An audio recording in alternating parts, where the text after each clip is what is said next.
नमस्ते दोस्तों, वेलकम। आज हम बात करेंगे उन अनसॉल्व्ड मिस्ट्रीज की जो हमारे एंसेस्टर्स के टाइम से चली आ रही हैं। हिस्ट्री सर्व डेट्स और किंग्स नहीं, बल्कि कुछ ऐसे राज भी छुपा है जो आज तक साइंस नहीं समझ पाई। क्या हमारे पूर्वज हमसे भी ज्यादा एडवांस थे? क्या उनके पास ऐसी टेक्नोलॉजी थी जो खो गई? हम एक्सप्लोर करेंगे एंशिएंट फ्लाइंग मशीन्स, एक लोहे का स्टंप जो कभी जुंग नहीं लगता, और भी बहुत कुछ। तो क्यूरियोसिटी को ऑन करो और चलिए मेरे साथ एक जर्नी पर into the unknown. Let's dive in. पहला रहस्य, विमाना शास्त्र। भारत की प्राचीन सभ्यता हमेशा से ही रहस्यमय और अद्भुत रही है। हमारे पुराने ग्रंथों में ऐसे कई उल्लेख मिलते हैं जो आज भी समाज से परे हैं। एंशिएंट इंडियन टेक्स्ट्स जैसे रामायण और महाभारत में फ्लाइंग मशीन्स यानी विमानस का जिक्र मिलता है। इन ग्रंथों में विमानस को ऐसे वाहन बताया गया है जो आसमान में उड़े थे और युद्ध के दौरान भी इस्तेमाल होते थे। वैमानिका शास्त्र एक ऐसा टेक्स्ट है जिसमें विमानस के डिजाइन्स, मेटल्स और पायलट्स की ट्रेनिंग तक डिटेल दी गई है। इस ग्रंथ में विमानस के अलग अलग प्रकार, उनके इंजन और उनके चलाने के नियम तक लिखे गए हैं। इसमें ग्राउंड पेनिट्रेटिंग रेडर जैसे यंत्र और इनविजिबिलिटी की टेक्नोलॉजी का भी मेंशन है। कुछ लोग कहते हैं कि ये डिटेल्स इतनी एडवांस्ड हैं कि लगता है जैसे किसी फ्यूचरिस्टिक टेक्नोलॉजी का वर्णन हो रहा हो। लेकिन मॉडर्न साइंटिस्ट कहते हैं कि यह टेक्स्ट साइंटिफिकली एक्यूरेट नहीं है और शायद 20th सेंचुरी का क्रिएशन है। उनका मानना है कि वैमानिका शास्त्र में लिखी बातें साइंस के करंट प्रिंसिपल्स से मैच नहीं करती। कुछ स्कॉलर्स मानते हैं कि हम शायद इस टेक्स्ट को सही से समझ नहीं पाए हैं। हो सकता है कि ट्रांसलेशन या इंटरप्रिटेशन में कुछ गलती हो गई हो, या हमारी सोच अभी वहां तक नहीं पहुंची है। हो सकता है टेक्नोलॉजी का इंटरप्रिटेशन अलग हो, या कुछ प्रिंसिपल्स हमारी अंडरस्टैंडिंग से परे हो। शायद हमारे पूर्वजों ने कुछ ऐसा देखा हो जो हम आज भी समझ नहीं पाए हैं। डिबेट अभी भी जिंदा है। क्या यह सच में एंशिएंट एरोनॉटिक्स का प्रूफ है या सिर्फ इमेजिनेशन? कुछ लोग मानते हैं कि यह सिर्फ कल्पना थी, जबकि कुछ लोग इसे एडवांस्ड नॉलेज का सबूत मानते हैं। लेकिन एक बात पक्की है, यह मिस्ट्री हमें सोचने पर मजबूर करती है कि हमारे एंसेस्टर्स कितने एडवांस्ड हो सकते थे। उनकी सोच, उनका कल्पना शक्ति और उनका ज्ञान आज भी हमें इंस्पायर करता है। क्या आप मानते हैं कि एंशिएंट इंडिया में विमानस थे, या यह सिर्फ एक कहानी है जो हमें अपने इतिहास पर गर्व महसूस करवाती है? यह एक ऐसा सवाल है जिसका जवाब शायद हम कभी ना पाएं, लेकिन यह प्रश्न हमेशा हमारे मन में रहेगा। पर यह कहानी हमेशा फैसिनेटिंग रहेगी, और शायद इसी वजह से हम अपने इतिहास को बार बार पढ़ना चाहते हैं। अब बात करते हैं आयरन पिलर ऑफ दिल्ली की एक इंजीनियरिंग मार्वल जो 1600 साल से बिना जुंग के खड़ा है। सोचिए, इतने सालों तक खुला आसमान, बारिश, धूप, सब कुछ झेलने के बाद भी इस पर जुंग का नामो निशान नहीं है। दुनिया भर के लोग इसको देखने आते हैं और हर किसी के दिमाग में एक ही सवाल होता है, आखिर इसमें ऐसा क्या है? यह पिलर 24 फीट ऊंचा, 6000 किलोग्राम से ज्यादा वजन का है और अब तक रस्ट फ्री है। इसकी हाइट और वजन देखकर ही अंदाजा लगता है कि उस जमाने के लोग कितने एडवांस थे। आज भी ऐसे एक पीस में इतना बड़ा आयरन स्ट्रक्चर बनाना मुश्किल है। मॉडर्न आयरन कुछ सालों में ही जुंग लग जाता है, लेकिन इस पिलर पर नहीं।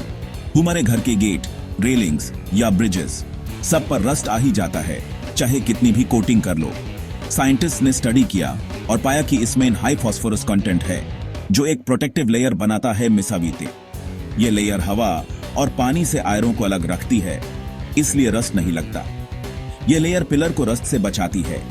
इसकी वजह से पिलर की सरफेस आज भी स्मूथ और मजबूत है, जैसे कल ही बनाया गया हो। लेकिन सबसे बड़ी बात, 4th सेंचुरी के आर्टिजन्स को यह नॉलेज कैसे थी? तब ना मॉडर्न लैब्स थे, ना ही एडवांस्ड मशीन्स। क्या यह एक लकी एक्सीडेंट था, या उनके पास एडवांस्ड मेटलर्जी थी? क्या उन्होंने किसी एक्सपेरिमेंट से यह फॉर्मूला ढूंढ निकाला था? एक यूनिक प्रोसेस से फास्फोरस आयरन में अब्सॉर्ब होता था। लेकिन इतने बड़े पिलर को एक ही पीस में बनाना, कंसिस्टेंट क्वालिटी मेंटेन करना, यह सब एक मिस्ट्री है। शायद उनके पास ऐसी टेक्निक्स थी जो आज हम भूल चुके हैं। यह पिलर हमारे एंसेस्टर्स की स्किल और नॉलेज का प्रूफ है। उनकी क्राफ्ट्समैनशिप और साइंटिफिक सोच को देखकर आज भी हम हैरान हैं। लेकिन ये एंशिएंट कला कहां खो गई? आज हम उस लेवल की मेटलर्जी नहीं कर पाते। आज भी आयरन पिलर एक अनसॉल्व्ड पजल है। इसके राज को समझने की कोशिश जारी है। क्या हम कभी इसका राज जान पाएंगे, या ये हमेशा एक मिस्ट्री ही रहेगा? शायद नहीं, लेकिन यह ह्यूमन इंस्पायर जरूर करता है। आयरन पिलर ह्यूमन याद दिलाता है कि हमारी हिस्ट्री में कितनी बड़ी अचीवमेंट्स छुपी हुई हैं और उन्हें समझना अभी बाकी है। अगली मिस्ट्री एंटार्क्टिका के बीच एंड बीच एक ऐसी रॉक फॉर्मेशन पाई गई है जो देखने में बिल्कुल शिवलिंग जैसी लगती है। सोचिए, दुनिया के सबसे ठंडे और सुनसान कॉन्टिनेंट में एक ऐसी चीज मिलती है जो भारत की प्राचीन धार्मिक पहचान से जुड़ी हुई है। सैटेलाइट इमेजेस में एक पहाड़ की शेप शिवलिंग से मिलती है, जिस पर लोगों का विश्वास है कि यह कोई आम चट्टान नहीं बल्कि एक डिवाइन सीन है। कुछ लोग मानते हैं कि यह एक कॉस्मिक मैसेज है, जैसे कि प्रकृति खुद ह्यूमन कुछ बताना चाहती हो। दुनिया भर के लोग कहते हैं कि शिवा का अस्तित्व यूनिवर्सल है और यह फॉर्मेशन उसी का एक जीता जागता सबूत है। हर कॉन्टिनेंट, हर कल्चर में कुछ न कुछ ऐसा मिलता है जो स्पिरिचुअलिटी से जुड़ा हुआ है।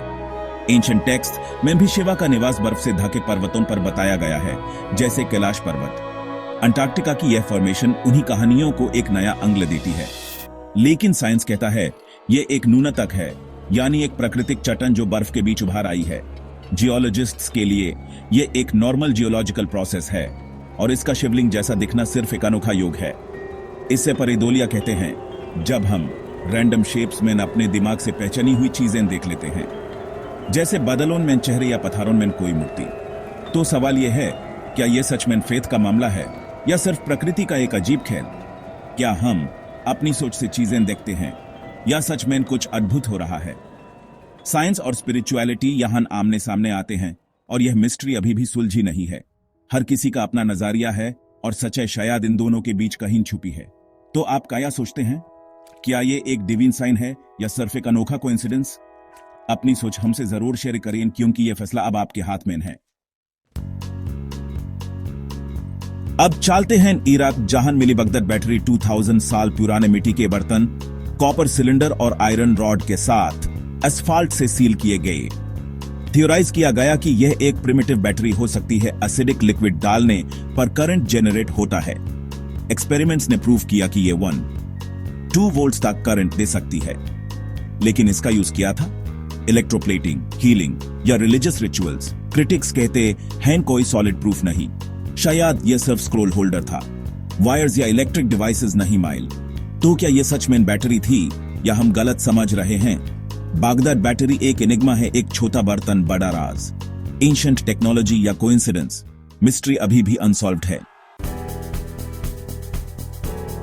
आखिरी मिस्ट्री, इजिप्ट के ग्रेट पिरामिड्स। ऑफिशियली ये फेरोज के टूम्स हैं, पर इनकी प्रेसिजन और कंस्ट्रक्शन माइंड ब्लोइंग है। 2.3 मिलियन स्टोन ब्लॉक्स, हर ब्लॉक का वजन टन्स में और फिटमेंट इतना परफेक्ट कि एक ब्लेड भी नहीं जाता। एस्ट्रोनॉमिकल अलाइनमेंट भी परफेक्ट, ओरायंस बेल्ट की स्टार्स से मैच करता है। North south east west directions में नेग्लिजिबल एरर। कैसे किया बिना मॉडर्न टूल्स के ही? इजिप्टोलॉजिस्ट कहते हैं एडवांस्ड नॉलेज थी, रैम्प्स और लेवर्स यूज हुई, लेकिन कॉन्क्रीट एविडेंस कम है और मैन पावर का हिसाब मुश्किल। ऑल्टरनेटिव थ्योरीज, एलियंस की मदद या एक लॉस्ट एडवांस्ड सिविलाइजेशन। प्लेटो की अटलांटिस भी मेंशन होती है। तो पिरामिड सिर्फ कबार हैं या कुछ और? पावर प्लांट, स्टार कम्युनिकेटर या एलियन टेक्नोलॉजी? यह राज शायद कभी सॉल्व ना हो। तो दोस्तों, ये थे हमारे एंसेस्टर्स के 5 सबसे बड़े रहस्य। हर मिस्ट्री ह्यूमन ये सोचने पर मजबूर करती है, क्या हम अपने पास्ट को सच में जानते हैं? इन पजल्स का जवाब शायद कभी ना मिले, लेकिन ये ह्यूमन हम्बल और क्यूरियस बनाते हैं। आपको कौन सा राज सबसे इंटरेस्टिंग लगा? कमेंट्स में जरूर बताइए। चैनल को सब्सक्राइब करें और मिलते हैं अगले वीडियो में। जय हिंद।